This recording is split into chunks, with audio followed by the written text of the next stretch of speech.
জামায়াত ইসলাম যদি কখনো রাষ্ট্রের দায়িত্ব গ্রহণ করে তবে জনগণের টাকা চুরি করবে না, কারো উপর অন্যায়ভাবে লাঠি ঘোরাবে না, ক্ষমতার অহংকার দেখাবে না।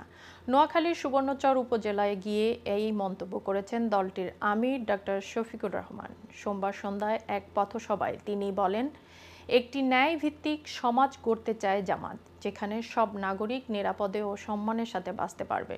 সুবর্ণচর উপজেলা জামায়াতে ইসলামের আমির মাওলানা জামাল উদ্দিনের সভাপতিত্বে অনুষ্ঠানের বিশেষ অতিথি হিসেবে উপস্থিত ছিলেন কেন্দ্রীয় সহকারী সেক্রেটারি জেনারেল মাওলানা এটিএম মাসুম, কেন্দ্রীয় কর্ম পরিষদ সদস্য ও কুমিল্লা মহানগরীর আমির কাজী দ্বীন মোহাম্মদ, কেন্দ্রীয় মজলিসের শুরা সদস্য অধ্যাপক লিয়াকত আলী ভূঁইয়া সহ আরও অনেকে।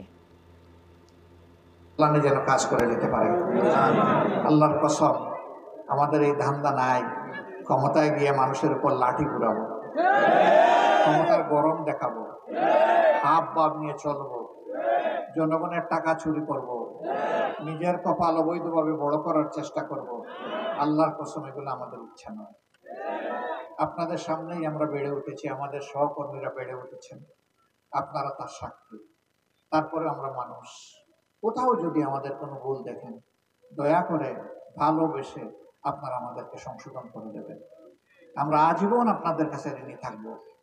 এইভাবে যদি আপনারা ভালোর কাজে আমাদের সঙ্গী হন, সহযোগিতা করেন, ভালোবাসেন, আর যদি ভুল দেখলে আমাদেরকে সংশোধন করে দেন, ইনশাআল্লাহ আল্লাহর পথে চলাটা আমাদের জন্য সহজ হয়ে যাবে।